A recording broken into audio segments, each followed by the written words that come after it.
League of Legends might be one of the most popular games on the planet, but that doesn't mean it's not full of things that make you want to smash your keyboard to bits. Yone. We win this still. Yone. Tyler auto-attack something, man. Shut the fuck up, target! The point is, the game isn't perfect. Far from it, in fact. So today, we're going to talk about the most irritating, infuriating, rage-inducing aspects of the game that even the biggest fans of it have to put up with. But just before we jump into that, make sure you are subscribed to theScore esports if you haven't done so already, so you never miss a great video just like this one. And with that, let's get into the top 10 bullshit in League of Legends. Let's just get the elephant in the room out of the way at number 10, Toxicity. What is this? Back, motherfucker! What the fuck? Look, we love League of Legends, we do, but you know that the game has a bit of a problem when things like this happen. You piece of solo to trash. You sorry excuse for a jungler. Now, we don't have nearly enough time here to dive into all the theories about why League of Legends can be so toxic, but as the game continues to grow, even new players are shocked by just how poisonous the environment can be. Now, apparently, everybody that starts a new account has played this game and is a god at this game, because their attitude is absolutely disgusting. Let's try and clear our heads a bit now as we move on to our number 9 bit of bullshit, snowballing. Oh, get over here! Dude, we are slapping right now. Oh my god. This champion, if he gets going, he gets going. The ability in League for some champions to turn a small lead into a 1v5 stomp has plagued the game for years. Alright, I'll take the, Oh wait, shit, that was a penna? Point in case for me is Master Yi. The veteran bladesman is a prime example of a champion that is equally as terrifying when winning or losing because, hey, Alpha Strike, it'll just blow up your whole team.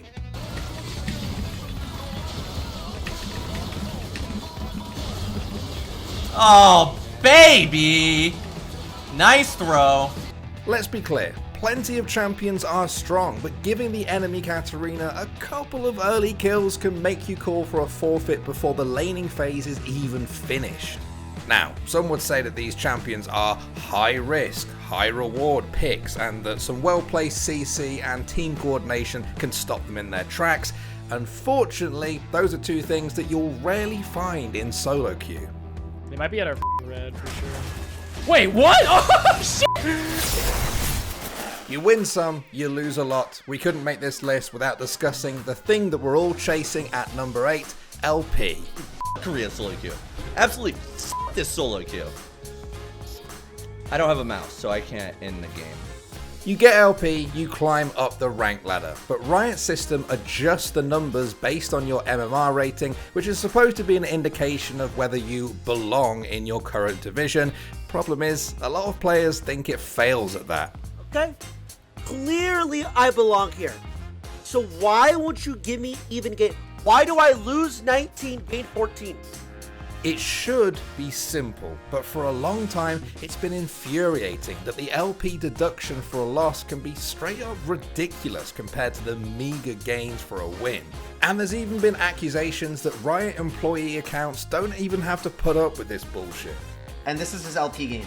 He loses 11, loses 11, loses 9, loses 9, gains 25. Loses 9, gains 30. Loses 7, loses 9, loses 6, gains 33. Like, this is why I'm saying Riot accounts aren't balanced. Like, it's so stupid. Next up at number 7 now, we have the blame game. Like, you cannot tell me this guy is a, like, support plat / gold main, support main, and doesn't understand the importance of level 2 push and f***ing hitting it first. It's hard to admit when you're wrong in life, and it's even harder to admit you're wrong in League of Legends. Common sense would tell you that you're supposed to see your teammates as allies, fighting for a common cause, but most of the time they end up being scapegoats to blame when things don't go your way. That's not a normal jungler match unless I go fucking help these, I don't even call them people, camels. You goddamn livestock in your fucking lanes, you're gonna fucking lose. At this point, we've seen it all. AD carries blame support players, supports blame their AD carries, mid and top blame each other, oh, and everyone blames the jungler. Blame the jungler when you go 0-8. Blame the jungler when they got 3 fire drakes. Next up at number 6, we have balancing. Like, she's dead too. She's dead. This champion, it's worse than Zoe, dude. In an effort to keep League exciting and fresh, Riot often tries to tweak the game, but they sometimes end up creating the most headache-inducing metas imaginable. We'd be here all day listing the balancing mistakes over the years, but some sins really do stand out. In Season 3, we had the armor-shredding Black Cleaver that could be stacked for some ungodly reason. That was fun. The 2015 Juggernaut disaster broke champions like Skarner, Darius, and more to the point where they ruined solo queue and pro play. They gotta be careful. A big knockback, and that's the kill into Morgana. Azir goes down as well, but the dunks are coming through. A double kill for Balls. A triple kill for Balls. Holy cow! They're all gone. A kill for Balls. Holy cow! And who can forget the time when a Riot employee hit back at criticism of their balancing by saying they're actually right because they have 200 plus collective years of professional game design experience, whatever that means. And usually, just when you think things are starting to settle down, Riot releases a new champion that is more often than not bone-shakingly broken. One word for you, Aphelios. Is one free kill waiting for me, Mr. Jin?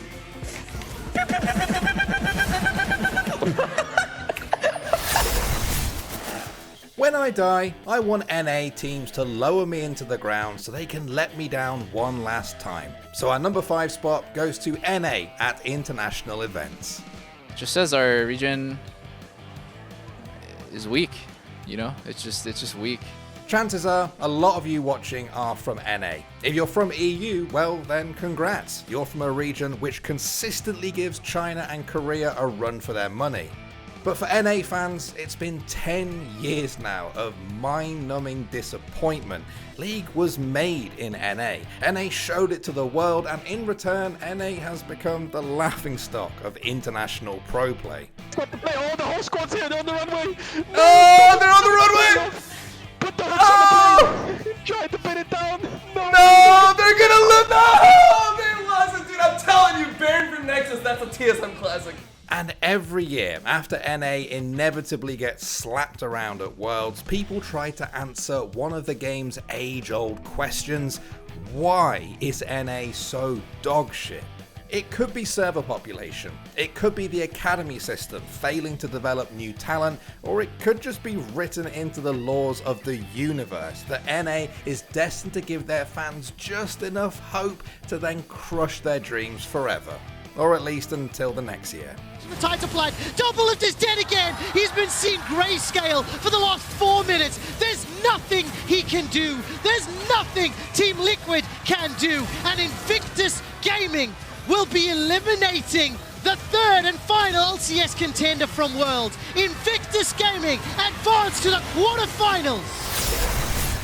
Moving on to number 4, we have Smurfing. Get this. You can make an extra account for free and intentionally grief your games until you're low enough elo to play against people who are way below your skill level. Wow!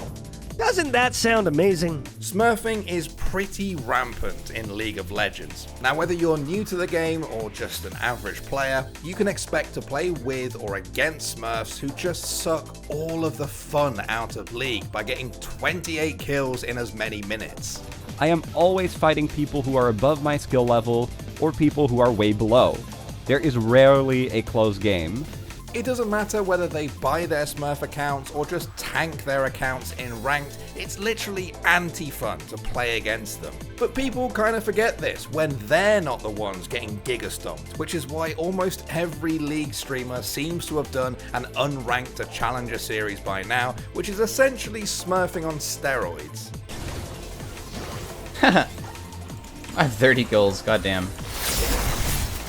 Next up at number 3 now, we have new champions. Like, I don't know, bro. And it's Every new champion is so absurdly broken. It's pretty much expected now that new champions in League will probably have the most busted, broken-ass kits when compared to older champions. Somewhere along the line, Riot decided that every new champion needs to be more complex and overtuned than the last. She dashes 6 times! She stealths! Now this wouldn't matter so much if League was full of only those champions. If everyone's super, then nobody is, right? But the problem is you've got champions like Vigo whose main gimmick is being able to literally morph into any other champion once he kills them, which is pretty broken. Okay, can anybody explain what is this guy doing? It's f***ing slammed. It's so broken. And that champion sits alongside the decade-old Udyr whose playstyle has never evolved past running and slapping. Open your wallets nice and wide now for our number 2 because we're talking about the ridiculous price of skins. Look, we all love skins and League does have some pretty great ones, but $25 for the likes of Spirit Guardian Udyr? Really? He's essentially just shirtless with some slightly cooler stance effects. As someone who actually owns this skin, even I have my regrets. When Pulsefire Ezreal was released in 2012, it was so much better than other skins that you could almost forgive the price tag, but it's still $25 despite looking extremely average by today's standards.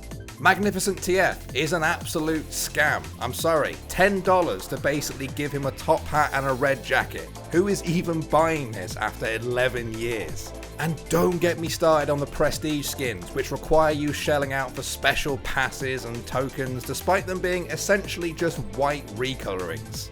All we ever get is paid battle passes and skins, skins, skins.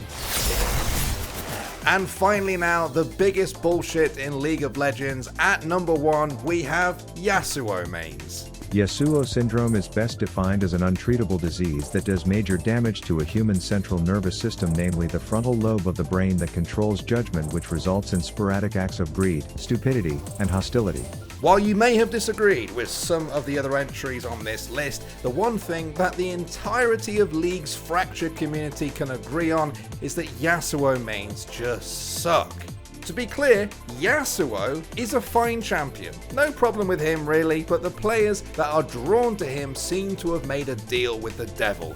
They either get 20 kills or 20 deaths. It's a total coin flip as to which one they'll be.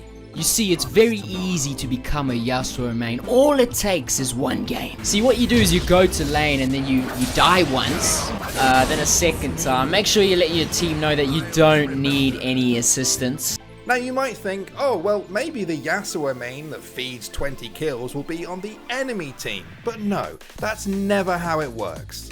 Somehow, the enemy Yasuo is always the one sliding effortlessly around team fights and pulling off insane ults to carry his team.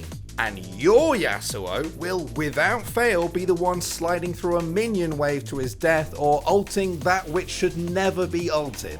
The Windick gets in a fierce battle with Bambi and decides to take a break from dashing just so she can bash that ETH, and then he continues with his long-winded strategy to win this fight, and you just know that somewhere there's a village missing its idiot, and I am pretty sure we have found him as he proceeds to dash around like a clueless dog during a thunderstorm. And if this reputation wasn't bad enough, Yasuo mains are also known for being, shall we say, a little on the angry side.